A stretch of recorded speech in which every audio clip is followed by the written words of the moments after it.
इस वीडियो में हम फाइंड करते हैं कि किसी भी प्रिज्म के लिए डेविएशन कम से कम कितना हो सकता है, मिनिमम कितना हो सकता है। डेल्टा मिनिमम से हम इस मिनिमम डेविएशन को शो करेंगे। देखो, आपको ध्यान होगा पिछली वीडियो में एक ग्राफ मैंने आपको समझाया था कि अगर हम y एक्सिस पर डेविएशन ऑफ द प्रिज्म और x एक्सिस पर एंगल ऑफ इंसिडेंस लें, है ना, तो 0 से 90 के एंगल ऑफ इंसिडेंस के लिए या जो चेंज हो सकता है 0 से 90 तक, हमें कुछ इस तरह का ग्राफ मिल जाता है, इस तरह से। फिर मैंने आपको ये भी एक्सप्लेन किया था कि डेल्टा के एक सिंगल वैल्यू के लिए आई की दो वैल्यूज़ होती हैं जिनके लिए डेल्टा सेम मिलता है, ये आई और ये वाला आई। और ये भी बताया था कि ये आई जो होता है वो इस आई का ई होता है, मतलब ये एंगल ऑफ इंसिडेंस लिया जाए तो इस केस में ये एंगल ऑफ इमरजेंस मिलेगा, और अगर इसको इंसिडेंस एंगल बना दिया जाए तो ये एंगल ऑफ इमरजेंस बन जाता है। तो इसको मैं I1 और I2 कह दूं कि दो एंगल्स ऑफ इंसिडेंस ऐसे होते हैं जिनके लिए हमें डेल्टा सेम मिलता है।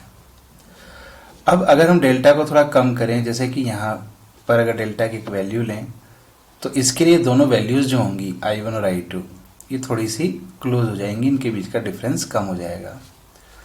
और अगर हम नीचे चलते ही जाएं और बात करें इस लोएस्ट पॉइंट की, यानी कि डेल्टा मिनिमम की, तो यहाँ पर डेल्टा की जो वैल्यू है वो डेल्टा मिनिमम है, पर आप समझ सकते हैं कि यहाँ पर ये I1 और I2 जो है वो कोइंसाइड हो गए हैं, यानी कि ये एक ऐसा पॉइंट है जहाँ पर ये दोनों एंगल सेम होते हैं।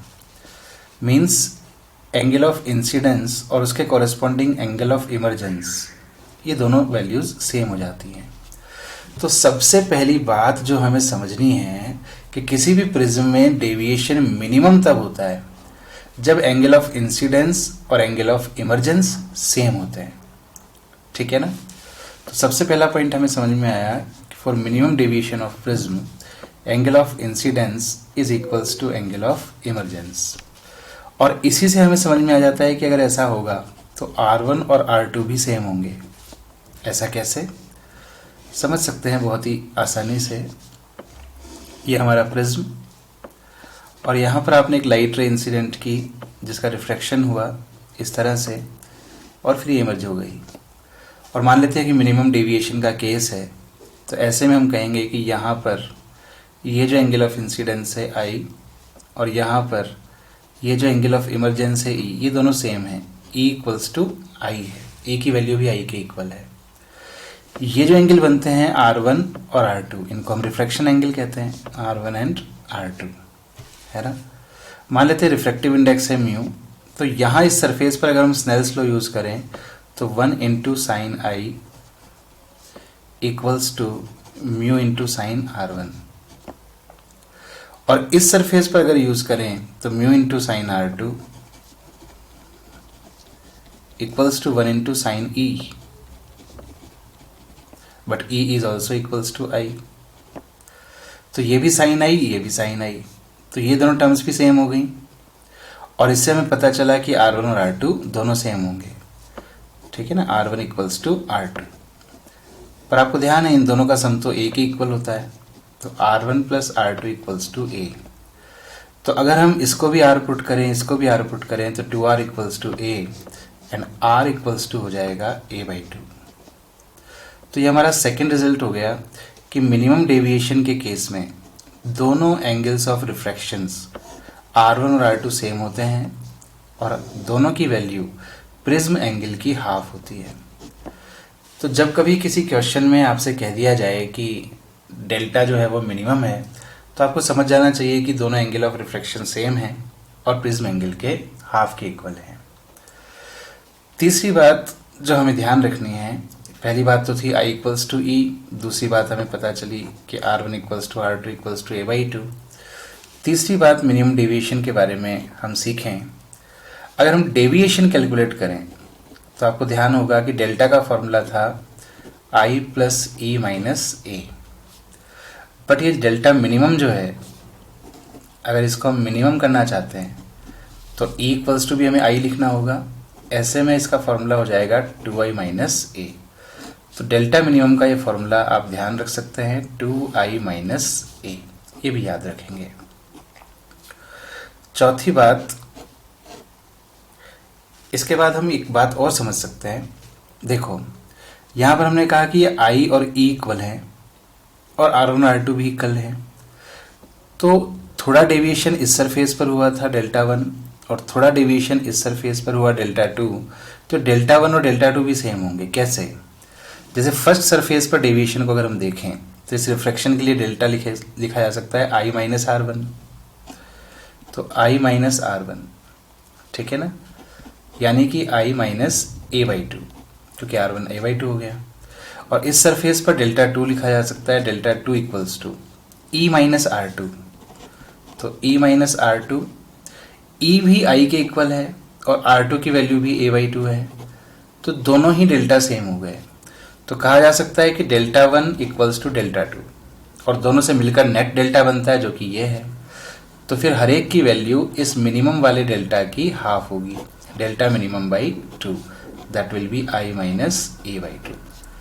तो ये भी हमें रिजल्ट याद रखना चाहिए कि दोनों सरफेसेस पर इस बार डेविएशन जो होगा वो सेम होगा, ठीक है, और मिनिमम वाले डेल्टा का हाफ भी होगा। अच्छा, अगला पॉइंट हम समझें। देखो, अगर हम इस सरफेस पर स्नेल्स लॉ लगाएं, यानी कि sine I equals to mu sine R, और यहाँ से म्यू की वैल्यू कैलकुलेट करें तो हमें म्यू मिल जाएगा, mu equals to sine I upon sine R। अब R1 लिखने की ज़रूरत नहीं है, R ही लिख देते हैं, है ना। अच्छा, I की वैल्यू डेल्टा मिनिमम की फॉर्म में यहाँ से कैलकुलेट की जा सकती है। यहाँ से अगर हम I को कैलकुलेट करें तो I इक्वल्स टू हमें मिल जाएगा delta minimum plus A/2। I की वैल्यू यहाँ पुट कर लें तो sine of delta minimum plus A/2 divided by sine A/2। R को हमने लिख दिया है A/2। ये फॉर्मूला भी मैं आपसे कहूँगा कि आप इसको मेमोराइज कर लें, काम आता है क्वेश्चंस में। Mu equals to sine I upon sine R, I को अलग से याद रख लें, delta minimum plus A/2, R को अलग से ध्यान रख लें, A/2। नेक्स्ट बात हम कर सकते हैं एक थिन प्रिज्म की, 4A थिन प्रिज्म। किसको कहें थिन प्रिज्म? जिसका प्रिज्म एंगल या कहें एपेक्स एंगल या कहें रिफ्रैक्टिंग एंगल बहुत ही कम हो, जैसे कि 10 डिग्री से भी कम हो, तो इस प्रिज्म को हम थिन प्रिज्म कह सकते हैं। इतने छोटे प्रिज्म के कारण डेविएशन बहुत ही छोटा होगा, ठीक है ना। और इसको कैलकुलेट करने के लिए हम यहाँ पर इस फॉर्मूले का अगर अप्रोक्सीमेशन देखें थोड़ा सा, ए यहाँ पर स्मॉल हो गया है और डेविएशन भी बहुत ही कम होगा, तो ये पूरा ही एंगल काफ़ी कम हो गया। ऐसे में हम साइन थीटा को अप्रोक्सीमेटली थीटा लिख सकते हैं। इसी तरह से ए बहुत कम है तो यहाँ A/2 भी बहुत कम होगा और इस साइन को भी हम A/2 के ही इक्वल लिख देंगे।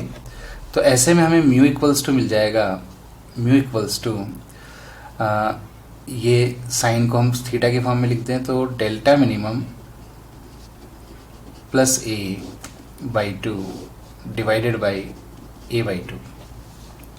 सॉल्व कर लेंगे तो mu equals to delta minimum plus A upon A, mu into A equals to delta minimum plus A, और डेल्टा मिनिमम की वैल्यू आ जाएगी A इंटू म्यू माइनस 1। ये भी एक बड़ा ही इम्पोर्टेंट रिजल्ट है जो एक थिन प्रिज्म के लिए हमें याद रखना चाहिए कि एंगल ऑफ डेविएशन जो है वो A into mu minus 1। A prism angle और म्यू है इसका रिफ्रैक्टिव इंडेक्स। और भी खास बात एक यहाँ पर ये भी है, ये सिर्फ मिनिमम डेल्टा ही नहीं है। एक्चुअली जब प्रिज्म बहुत पतला होता है तो इसका जो डेल्टा है ये एंगल ऑफ इंसिडेंस पर बहुत ज़्यादा डिपेंड नहीं करता और इसकी वैल्यू ऑलमोस्ट कांस्टेंट हो जाती है। अगर हम प्रिज्म को पतला करते जाएं तो एक्चुअली ये जो ग्राफ है ये थोड़ा सा इस तरह से फ्लैट होता जाएगा और बहुत ही पतले प्रिज्म के लिए angle of deviation almost constant हो जाएगा। इसका प्रूफ मैं यहाँ पर नहीं दे रहा हूँ क्योंकि रिक्वायर्ड नहीं है, बट आप ध्यान रख सकते हैं कि ये जो फॉर्मूला है ये सिर्फ मिनिमम डेल्टा का ही नहीं, हर केस में आप लगा सकते हैं अगर आपका प्रिज्म थिन है। एक और पॉइंट समझते हैं नेक्स्ट शीट पर मिनिमम डेल्टा से रिलेटेड। देखो, अगर हम एक ऐसे प्रिज्म की बात करें जिसकी दोनों रिफ्लेक्टिंग सरफेसेस की लेंथ सेम हो, A B equals to B C, means जैसे ये मान लीजिए आपके पास प्रिज्म है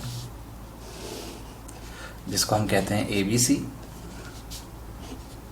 तो इसकी जो साइड ए बी है और इसकी जो साइड ए सी है ये दोनों सेम लेंथ की हैं, ठीक है। अब इस पर मान लीजिए मिनिमम डेल्टा के केस की बात करते हैं। मिनिमम डेविएशन के लिए एक लाइट रे इस तरह से इंसिडेंट हुई, यहाँ से रिफ्रैक्ट हुई और फिर यहाँ से वापस से रिफ्रैक्ट होकर इमर्ज हो गई, इस तरह से, है ना। हमने सीखा है कि ऐसे में अगर ये मिनिमम डेल्टा है, फॉर मिनिमम डेल्टा, वो डेल्टा मिनिमम R1 और R2 सेम हो जाते हैं, जिसको हम a/2 कह सकते हैं। तो यहाँ पर ये वाला एंगल भी a/2 है और ये एंगल भी a/2 है, ठीक है। अब देखो यहाँ पर अगर हम इस एंगल की बात करें, ये वाला एंगल, इसको मैं पॉइंट को नाम दे देता हूँ D और इस पॉइंट को कहता हूँ E। तो इन दोनों एंगल्स की अगर मैं बात करूँ D और E की, तो आप देख सकते हैं ये नॉर्मल है तो ये पूरा एंगल 90 है। 90 में से a/2 माइनस कर दें तो ये एंगल हमारा बच जाता है 90 माइनस a/2। यहाँ ये वाला एंगल भी 90 माइनस a/2। तो हम कह सकते हैं कि angle D equals to angle E equals to 90 minus a/2। अच्छा, फिर देखो क्योंकि दोनों साइड सेम हैं तो ट्राइंगल में अगर दो साइड सेम होती हैं तो इनके अपोजिट एंगल भी सेम होते हैं। तो हम कह सकते हैं angle B equals to angle C। तो एंगल B और एंगल C भी सेम हो गए। और इनकी वैल्यू कैसे कैलकुलेट करोगे? इस पूरे ट्राइंगल में तीनों का सम है 180। 180 में से A को माइनस कर दें तो इन दोनों का सम मिल जाएगा B और C का। तो B और C का सम हो गया 180 माइनस A, पर क्योंकि दोनों इक्वल हैं तो दोनों उसके आधे आधे हो जाएंगे, यानी कि 180 minus a/2 that is 90 minus a/2। तो इन दोनों की वैल्यूज भी 90 माइनस a/2 आ गई और D और E की वैल्यूज भी 90 माइनस a/2 है। तो एक तरह से ये D एंगल और ये B एंगल सेम हो गए, angle B equals to angle D। इसी तरह से E और C भी सेम हो गए, angle E equals to angle C। और आप समझ सकते हैं कि एक ट्रांसवर्स लाइन और ये दो लाइंस और इस तरह से ये दोनों एंगल सेम हैं, तो फिर ये दोनों लाइंस आपस में पैरेलल होनी चाहिए, यानी कि DE should be parallel to BC। इसका मतलब क्या हुआ कि एक ऐसे प्रिज्म के लिए रिजल्ट क्या हुआ, कंक्लूजन क्या हुआ, एक था प्रिज्म जिसके लिए AB और BC सेम हो, है ना, दोनों सेम है, तो फिर रिफ्रैक्टेड रे जो होती है, रिफ्रैक्टेड रे, ये refracted ray, it is parallel to base, parallel to base of the prism. ये हमारा रिजल्ट हो गया, ठीक है भाई। तो सारे पॉइंट आप लोग याद रखें for minimum deviation produced by the prism.